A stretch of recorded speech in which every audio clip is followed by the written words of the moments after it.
गलतियां हुई हैं, हिंदुओं से बहुत बड़ी बड़ी गलतियां हुई हैं। उन गलतियों से हमें सुधार करने की जरूरत है, नहीं तो हम सब धीरे धीरे खत्म हो जाएंगे। एक बहुत बड़ी गलती इतिहास में हुई है। इंदिरा गांधी की हत्या हुई 84 में। हत्यारा कौन था आपको पता है? हत्यारा सिख था। एक सिख ने अगर हत्या की है या दो सिख ने अगर हत्या की है तो क्या पूरे सिख कौम को खत्म कर देना चाहिए? ऐसा होता है क्या? मैं आपसे पूछता हूं, ऐसा होना चाहिए क्या? ये कोई न्याय कहता है क्या? अगर ऐसा होता तो महात्मा गांधी जब जीवित थे उस समय महात्मा गांधी के फॉलोअर्स 1,10,00,000 लोग थे। किसी नेता के सबसे बड़ी संख्या में अगर अनुयायियों की संख्या रही है तो वो महात्मा गांधी रहे हैं। नाथूराम गोडसे ने मार दी, किसी भी कारण से उनकी हत्या हुई, लेकिन नाथूराम गोडसे किस जाति का था? ब्राह्मण। तो क्या उस समय सारे ब्राह्मणों को खत्म कर देना चाहिए था? नहीं किया ना भारत के लोगों ने, क्योंकि एक दोषी है, उसको उसकी सजा मिलेगी।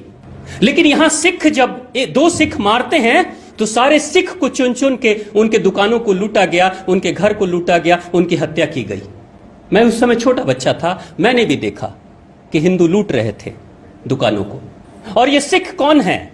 ये सिख वही कौम है जब हिंदू धर्म के ऊपर खतरा मंडरा रहा था, जब हमलावर आते थे पंजाब के प्रांत में, तो हमारे 10 गुरु मिलकर, और गुरु नानक देव से होते होते गुरु गोविंद सिंह, वीर कुंवर सिंह, यानी बिहार का कितना बड़ा योगदान रहा कि सबसे जुझारू जो सिख गुरु रहे वो भी बिहार के रहे और आपके पटना के रहे।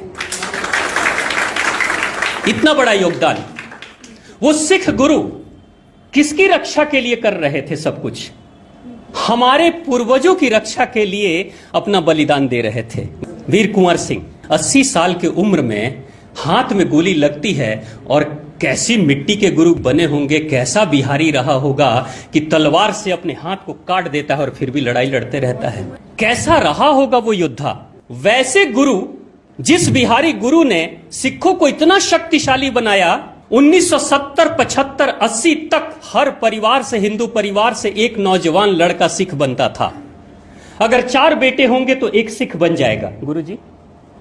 अगर 4 बेटे होंगे हिंदुओं में से तो एक को सिख बनाया जाएगा, एक को फौज में भेजा जाएगा, और दूसरा समाज की सेवा करेगा, और चौथा परिवार के लिए धन कमाएगा।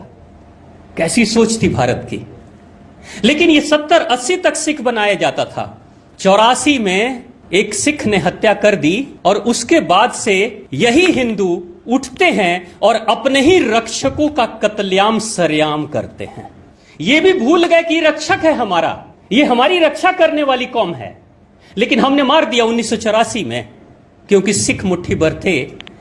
लेकिन कहते हैं ना, प्रकृति, न्यूटन का एक सिद्धांत है, क्रिया के प्रति प्रतिक्रिया भी होती है। जो कर्म आप करोगे, जो चिट्ठी आप लिखोगे, उसका जवाब आपके पास लौट कर आएगा। चिट्ठियों में गाली लिखोगे तो क्या बदले में चिट्ठी के जवाब के रूप में क्या तारीफ लिखे हुए आएंगे? गालियां ही आएंगी। क्या लिख रहे हो, क्या भेज रहे हो, वही मिलेगा आपको।